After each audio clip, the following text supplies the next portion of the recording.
el crujido de una amarra vieja contra el pilote de concreto, ese sonido seco, cansado, eterno, que nadie graba en los reels de Instagram. Todo el mundo llega aquí por el mar, nadie se fija en el puerto que te despide. Miami o Port Canaveral, dos puertas al mismo Caribe, dos espíritus completamente distintos, y al final de estos 19 minutos ya no verás un punto en el mapa, verás una elección sobre quién eres cuando nadie te mira. Este no es un video de cuál es mejor, es un viaje de entendimiento. Hoy, en 2026, Port Canaveral acaba de robarle la corona a Miami como el puerto de cruceros más transitado del planeta. 8.6 millones de almas contra 8.56 es una diferencia ridícula y al mismo tiempo épica.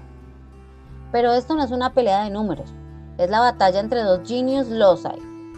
Uno late con ritmo de salsa y claxon y otro late con el silencio que queda después de que un cohete se ha ido al cielo.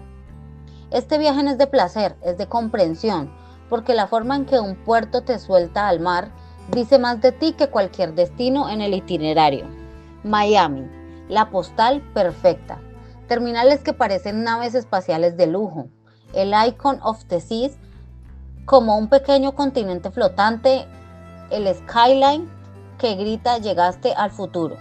Húmedo, eléctrico, perfumado a sal, diésel y perfume caro. Pero mira la grieta.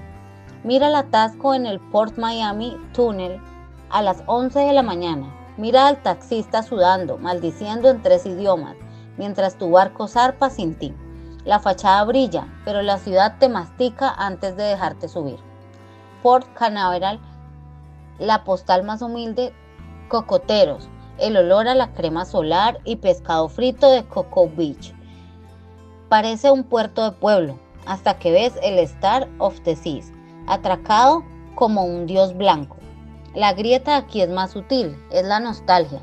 El puerto que creció tan rápido que todavía huele a naranja y a combustible de cohete. Detrás de la eficiencia perfecta hay un lugar que aún recuerda cuando solo era pescadores y sueños espaciales. Miami está encerrada en la bahía de Biscayne, protegida artificial hecha por el hombre con dragados de 1900. El paisaje dicta ritmo, rápido, caliente, pegajoso. La tierra aquí es ambiciosa, te obliga a moverte, a brillar y a negociar. El clima subtropical te abraza demasiado fuerte, humedad que se mete en los huesos y te recuerda que todo es transitorio. Port Canaveral, en cambio, está expuesto cara a cara con el Atlántico, barrera de islas, dunas bajas, viento constante. La tierra aquí dicta espacio, el pulso es más lento, más profundo. El mismo viento que trae tormentas tropicales trajo alguna vez los cohetes de Saturn V por el Canaveral Lock. La geografía moldea a la gente. Aquí se aprende a esperar el momento exacto, el lanzamiento, la ola perfecta o el zarpe. Miami fue bautizada Cruise Capital of the World mucho antes de que Canaveral soñara con ser grande, pero su historia real empieza con dragados que crearon islas de la nada en 1960, un puerto inventado para recibir el mundo, y luego el Mariel, 1980. Cientos de barcos improvisados llegaron a Florida con cubanos que huían. Aunque el puerto oficial no fue el epicentro, el espíritu sí. Miami siempre ha sido el lugar donde la gente llega desesperada y sale renacida. Port Canaveral guarda una herencia más callada. 1953, dedicado como puerto pesquero.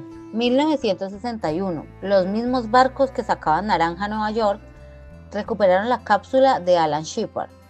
1965, construyeron un look solo para que pasaran cohetes. Aquí el espíritu es de exploración, no de escapar sino de lanzarse, de pescador a astronauta en una sola generación.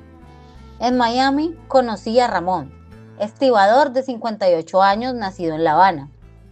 Me dijo mientras cargaba maletas, aquí el mar no te lleva, te devuelve a quien eres. Si vienes roto, te arregla, si vienes entero, te vuelve loco, pero siempre te cobra peaje en sudor. En Port Canaveral, en un bar de Cocoa Beach llamado The Bite, conocí a Air, 72 años, ex ingeniero de la NASA, surfista los domingos.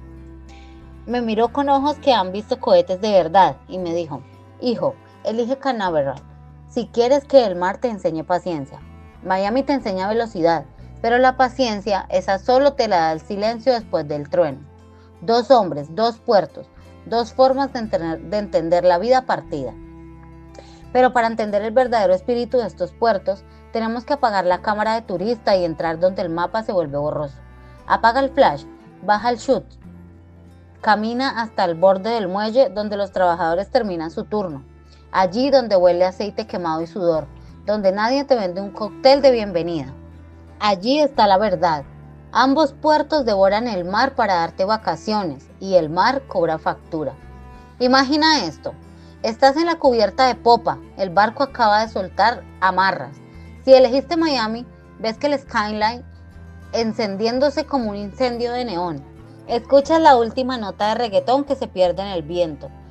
Sientes que la ciudad te dice, vuelve pronto o no vuelvas nunca, yo seguiré aquí brillando sin ti. Si elegiste Canaveral, ves la línea oscura de la costa de Cocoa Beach. Tal vez, si tienes suerte, un destello lejano en el horizonte, un lanzamiento nocturno desde Kennedy. El barco se aleja en silencio y el puerto te dice sin palabras, ve, explora, yo estaré aquí cuando regreses, más pequeño y más sabio. En ese instante todo encaja. El Genius Loci te ha elegido o tú lo has elegido a él. No importa cuál elijas, solo pregúntate, cuando tu barco se pierda en el horizonte, ¿qué espíritu llevarás dentro? ¿El que grita y baila o el que calla y mira las estrellas?